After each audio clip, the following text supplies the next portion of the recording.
मौला अली का सदका हाफिज़ो कमरोती का सदका मौला अली का सदका जाफिर अली का सदका मौला अली का सदका जाफिर अली का सदका मेरी लाज रख लो मीरा मेरी लाज रख लो मीरा क्या खूब है नज़ारा सरकार गौसे आज़म नजरे करम खुदारा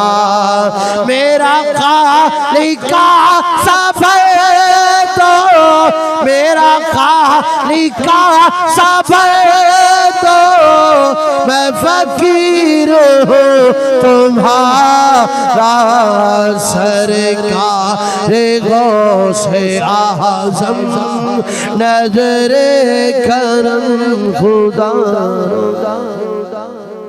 हमदो सलात के बाद मेरे बुजुर्गों दोस्तों भाइयों आप सारे इस पकीज़ा महफिल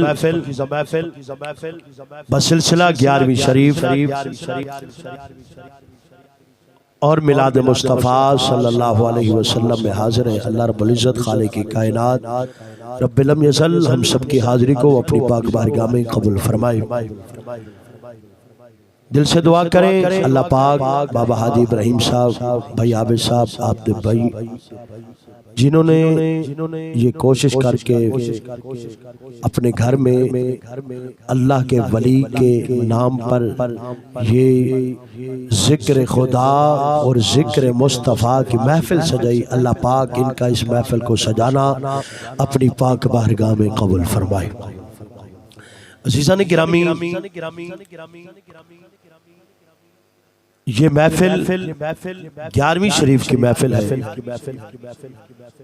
और ये 11वीं शरीफ जो हम करते हैं इसका मतलब क्या है? इसका मतलब ये है कि हम जिक्र अज़कार करके अल्लाह का जिक्र करके जिक्र मुस्तफ़ा करके दरूद व सलाम पढ़ के कुरान की तिलावत करके ख़त्म शरीफ पढ़ के लंगर शरीफ पका के और ये सब कुछ इशाले सवाब करते हैं हजरत गौसे आज़म की रूह को और ये सारा एहतमाम अल्लाह की बारगाह में पेश करते हैं। आय अल्लाह ये सारा सवाब हजरत गौसे आज़म रज़ी अल्लाह ताला अन्हु की पाक रूह को सवाब पहुँचा। बस ये आज का हमारा ये कट ये हमारी महफिल जो है ये हजरत गौसे आज़म रज़ी अल्लाह ताला अन्हु की रूह को इसाले सवाब करने के लिए है।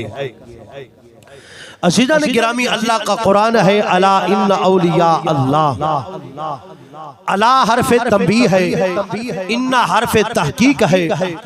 अल्लाह ने फरमाया खबरदार।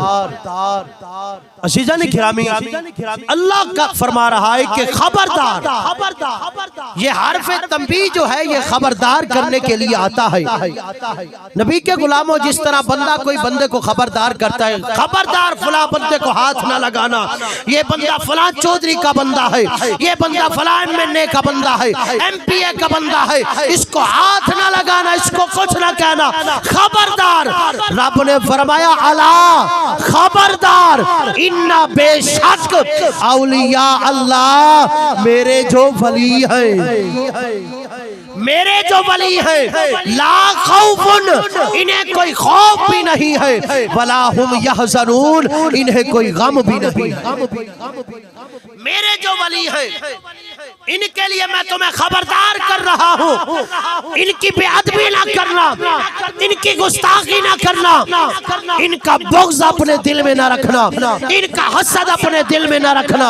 अला इन्ना औलिया अल्लाह फरमाता है खबरदार ये मेरे वली है। ये मेरे वली हैं, ला खौफुन अलैहिम वला हुम यहज़नून, मेरे जो वली हैं इन्हें ना कोई दुनिया में कोई खौफ है, ना आखिरत में कोई खौफ होगा, ना कोई गम होगा। अज़ीज़ान गिरामी, मैंने आप हज़रात के सामने कुरान की आयत पढ़ी है, अल्लाह के वलियों का जिक्र है, कुरान में आया है वलियों का जिक्र, और कुरान ने बताया है कि जो अल्लाह के वली हैं उन्हें ना कोई खौफ है, ना कोई गम है। तो पता चला अल्लाह के जो वली हैं वो हक है और सच है। अल्लाह के वली हैं, अगर अल्लाह के वली ना होते अल्लाह कुरान में ना बयान फरमाता। अल्लाह ने वलियों का जिक्र कुरान में बयान फरमाया है। तो यारों साबित हुआ कि अल्लाह के वली हैं और अल्लाह के वलियों से मोहब्बत भी करनी चाहिए। अल्लाह अकबर। और इसलिए हम अल्लाह के वलियों से मोहब्बत करते हैं, अल्लाह के वलियों का अदब करते हैं, अल्लाह के वलियों का एहतराम करते हैं। अल्लाह अकबर।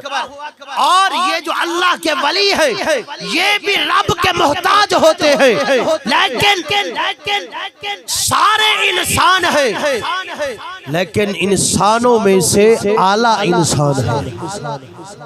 अल्लाह के जो वली हैं वो अल्लाह को प्यारे हैं। आम इंसान जो है उसकी दुआ अल्लाह कबूल करे ना करे, लेकिन अल्लाह फरमाता है जब मेरा वली मेरी बारगाह में हाथ उठाता है, दुआ मांगता है, अल्लाह फरमाता है मैं फिर अपने वली की दुआ को रद्द नहीं करता। तो इसलिए नबी के गुलामों, ये जिक्र की महफिल सजाते हैं इसलिए कि अल्लाह के वलियों को वसीला बनाते हैं, अल्लाह के वलियों को वसीला बनाते हैं और वसीला बनाकर रब की बारगाह में अर्ज करते हैं मौला हम तो गुनाहगार हैं, हम तो सियाहकार हैं, हम तो आजिज हैं मौला, पर तेरे बारगाह में तेरे वलियों का वसीला पेश करते हैं। अल्लाह अपने वलियों के सदके हम पर करम फरमा दे। अल्लाह अकबर। तो नबी के गुलामों, और जिस अल्लाह के वली की हम ये 11वीं मना के बैठे हैं, उनका नाम पीराने पीर शेख अब्दुल कादिर जिलानी महबूब सुभानी कुतुबे रबानी शेख अब्दुल कादिर जिलानी हजरत गौसे आजम रज़ी अल्लाह ताला अन्हु है। नबी के गुलामों, आपकी पैदाइश और पैदाइश होते ही आपने रोजा रखना शुरू कर दिया। ये वो अल्लाह का वली है कि जिन्होंने पैदाइश होते ही रोजा रखना शुरू कर दिया। माह रमजान का पूरा महीना रोजा रखा। आप अपनी माँ का दूध या सुबह सहरी के वक्त पीते थे या शाम को अफ्तारी के वक्त। हजरत गौसे आज़म जब दूसरा साल आया तो फिर क्या हुआ कि ये जो चांद नजर ना आया लोगों को, तो लोगों ने कहा आओ चलते हैं जंगी मूसा दोस्त के घर, उनके घर जो अब्दुल कादिर बच्चा पैदा हुआ है उस बच्चे को देखते हैं, उनकी वालिदा से उनके वालिद से पूछते हैं अगर उसने आज सहरी के वक्त दूध पिया है फिर दूध नहीं पिया तो फिर समझ जाएंगे कि आज माह रमजान का रोजा है। अल्लाह अकबर। तो नबी के गुलामों, तो फिर लोग जमा होकर आए और आके पता किया तो आपके वालिद और वालिदा ने फरमाया कि आज हमारे बेटे अब्दुल कादिर ने सहरी के वक्त दूध पिया है फिर दूध नहीं पिया। नबी के गुलामों, लोग समझ गए कि आज माह रमजान है। अल्लाह अकबर। और आपकी दूसरी करामत क्या है? और आप जब बोलने लगे, बड़े हुए, तो आपकी वालिदा ने उस्ताद के पास भेजा कुरान हिफ्ज करने के लिए। और हजरत गौसे आजम रजी अल्लाह ताला अन्हु की उम्र छोटी है और आप जब अपने उस्ताद साहब के पास गए, चटाई पे बैठे, सफ पे बैठे, पट्टी के सामने बैठे, तो आपके उस्ताद ने फरमाया पढ़ बेटा बिस्मिल्लाहिर्रहमानिर्रहीम।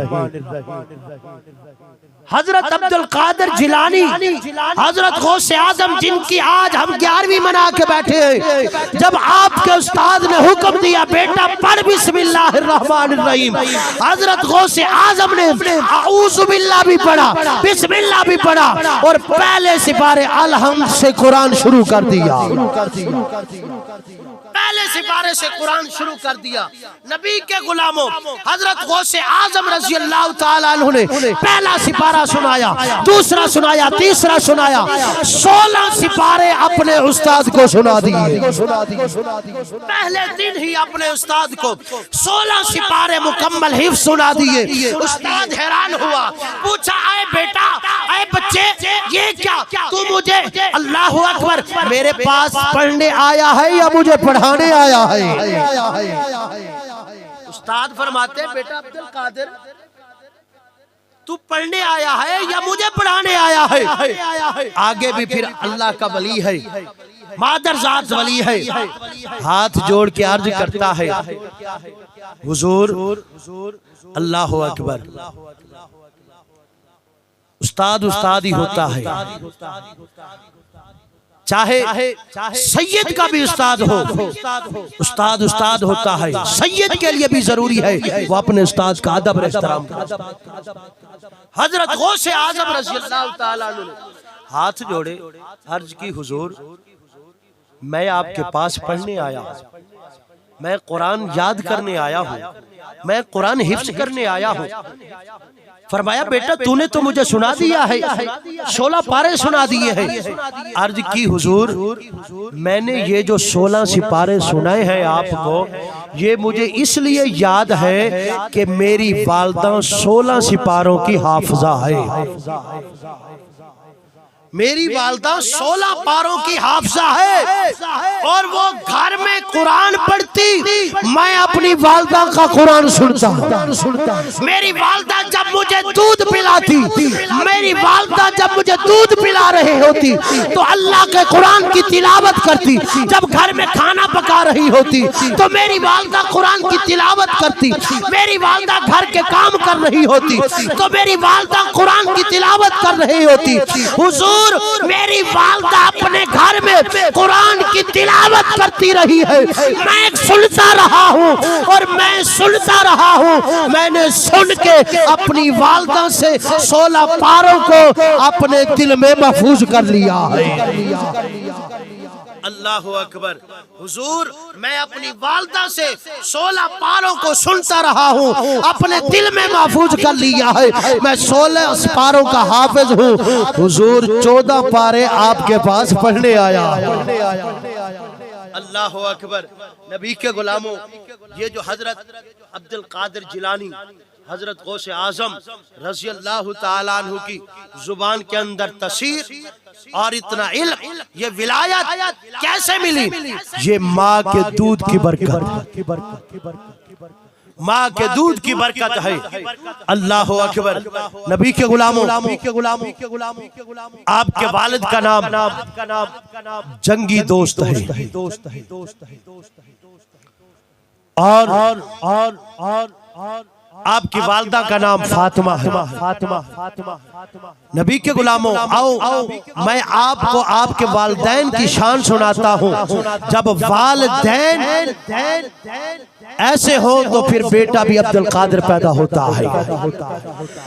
आओ नबी के गुलामों, आपके वालिद जंगी दोस्त जो है एक दिन नहर के किनारे पर सफर कर रहे हैं। आपको भूख लगी, भूख ने गलबा की। आपके दिल में ख्याल आया, अल्लाह मुझे कोई चीज अता फरमा, मैं कोई चीज खाऊं, मुझे भूख लगी। नबी के गुलामों क्या देखते हैं? नहर के अंदर एक सेब आ रहा है, एक सेब आ रहा है पानी के अंदर। आपने वो सेब पकड़ लिया, सेब पकड़ा और खाना शुरू कर दिया। और जब कुछ सेब खाया आपके पेट में गया तो वो जो भूख का गलबा था वो कम हो गया। जैसे ही कम हुआ भूख का गलबा, फौरन दिल के अंदर खौफे खुदा पैदा हो गया, फौरन दिल के अंदर खौफे खुदा पैदा हो गया। कहता है आए अब्दुल कादिर, ये तूने क्या किया है? ये जो तूने सेब पकड़ा है खा लिया है, पता नहीं किसका सेब था, किसकी अमानत थी, तूने बगैर पूछे सेब खा लिया है।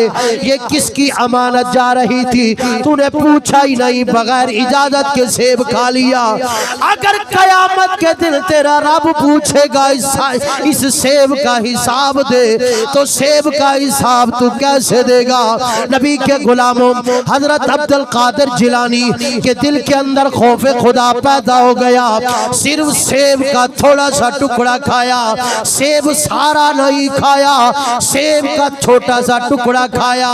नबी के गुलामों आज हम भी सोचे कि आज हम क्या करते हैं, खाते हुए पीते हुए क्या हम भी देखते हैं ये जो हम खा रहे हैं ये हमारा हक है या दूसरे का हक है? क्या ये जो खा रहे हैं आज इसका हमें हिसाब भी देना पड़ेगा या नहीं देना पड़ेगा? लेकिन हम सोचते नहीं, हम कहते हैं जो कुछ आता है आ जाए, हम खा जाए पी जाए। लेकिन नबी के गुलामों जब अल्लाह के वली कोई चीज खाते या कोई चीज पीते हैं, नबी के गुलामों वो सोचते हैं अगर हमारा हक है तो हम खाएं, हमारा हक है तो हम पिए, ना किसी का हक खाते हैं ना किसी का हक पीते हैं। नबी के गुलामों आम इंसान और अल्लाह के वली में यही फर्क है। नबी के गुलामों हजरत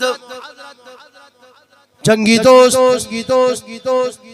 अबू साले जंगी दोस्त आपने सोचा अगर मेरा रब कयामत के दिन इस सेब के बारे में पूछ ले तो मैं कैसे इसका हिसाब दूंगा?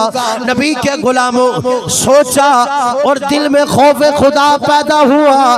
कहते हैं अच्छा उस बाग की तरफ जाता हूँ जिस बाग से ये सेब आया है, उस बाग की तरफ जाता हूँ जिस बाग से ये सेब आया है। जिस तरफ पानी आ रहा था उस तरफ चल पड़े। चलते चलते एक नहर के किनारे एक बाग खड़ा है सेबों का। उस बाग के पास पहुंचे और उस बाग के मालिक को तलाश करना शुरू कर दिया। नबी के गुलामों जब वो बाग का मालिक मिला दुआ सलाम की और पूछा बाग के मालिक आप है? आगे बाग के मालिक ने कहा हाँ मैं हूँ। नबी के गुलामों अबू साले जंगी दोस्त कहते हैं कि मैंने आपका बगैर इजाजत सेब खा लिया है, उसकी माफी मांगने आया हूँ। आगे भी अल्लाह का वली था। नबी के गुलामों वो अल्लाह का वली कहता है आए अबू साले कैसे तूने मेरा सेब खाया है? कहा मैंने ऐसे खाया है कि मेरे ऊपर भूख का गलबा था, नहर में सेब जा रहा था और मैंने पकड़ा और खा लिया उसका टुकड़ा। और जब मैंने खाया तो मेरे दिल में खौफे खुदा पैदा हो गया कि अगर कयामत के दिन मेरा रब पूछेगा कि बगैर इजाजत के तूने सेब क्यों खाया था तो मैं कैसे हिसाब दूंगा? इसलिए कि आपके बाग का सेब है, मैं इसकी माफी लेने आया हूँ, मैं इसकी माफी लेने आया हूँ। नबी के गुलामों आगे भी वली है, वो कहते हैं आए अब्दुल कादिर इसकी माफी ऐसे नहीं मिलेगी, इसकी माफी तब मिलेगी तू मेरे बाग की 12 साल रखवाली करेगा फिर माफी मिलेगी। 12 साल रखवाली कर देखभाल कर फिर तुझे माफी दूंगा। नबी के गुलामों हजरत गौसे आजम हजरत अब्दुल कादिर जिलानी आपने देखभाल शुरू कर दी नबी के गुलामों से बाग की। 12 साल का अरसा गुजर गया। जब 12 साल मुकम्मल हुए फिर गए उस बाग के मालिक के पास, कहा वो अरसा पूरा हो गया है अब तुम माफी दे दो। नबी के गुलामों आगे वो बाग मालिक कहता है ना अब्दुल कादिर एक शर्त बाकी है। नबी के गुलामों अल्लाह अकबर। नबी के गुलामों वो कहते हैं एक शर्त बाकी है, एक शर्त बाकी है। पूछा क्या शर्त बाकी है? नबी के गुलामों आगे वो बाग के मालिक फरमाते हैं आए अब्दुल कादिर, आए अब्दुल कादिर, आए अल्लाह अकबर। नबी के गुलामों अबू साले जंगी दोस्त, अबू साले जंगी दोस्त जो है वो क्या फरमाते हैं? नबी के गुलामों सुनो, जब वो पूछते हैं तो वो बाग का मालिक कहता है आए अबू साले जंगी दोस्त, नबी के गुलामों उसकी माफी तब मिलेगी एक मेरी बेटी है जो हाथों से माजूर है, जो हाथों से माजूर है, टांगों से माजूर है, जुबान से गुंगी है। नबी के गुलामों कहा अगर तू उससे निकाह करेगा फिर मैं तुझे माफी दूंगा, फिर मैं तुझे माफी दूंगा। नबी के गुलामों अबू साले जंगी दोस्त कहते हैं ठीक है ये भी शर्त मुझे मंजूर है। 12 साल रखवाली की बात, फिर ये बड़ी शर्त है। अल्लाह अकबर। वो भी मान ली। नबी के गुलामों जब वो शर्त मान ली तो फिर आपका निकाह हुआ, और आपका जब निकाह होता है अल्लाह अकबर। नबी के गुलामों आपकी जो बीवी है हजरत अबू साले जंगी दोस्त की जो बीवी बनती है उनका नाम हजरत फातिमा है।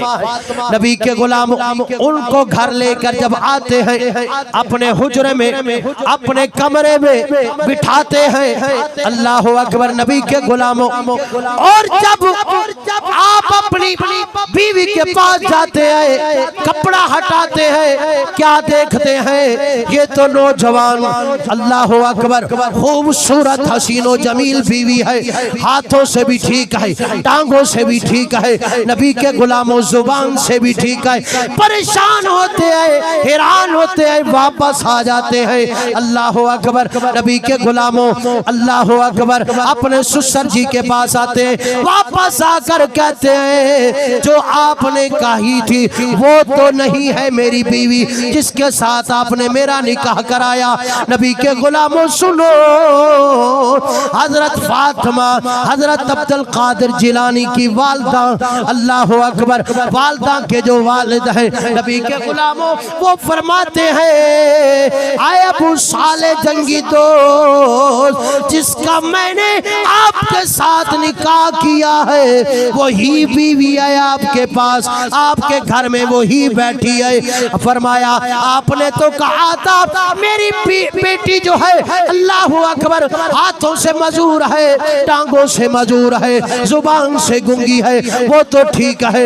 नबी के गुलामों हजरत अबू साले जंगी दोस्त के जो ससुर हैं वो फरमाते हैं मैंने इसलिए अपनी बेटी के बारे में कहा था कि वो हाथों से मजूर है, इसलिए मैंने कहा था कि आज तक मेरी बेटी के हाथ किसी गैर मर्द के हाथ में नहीं आए,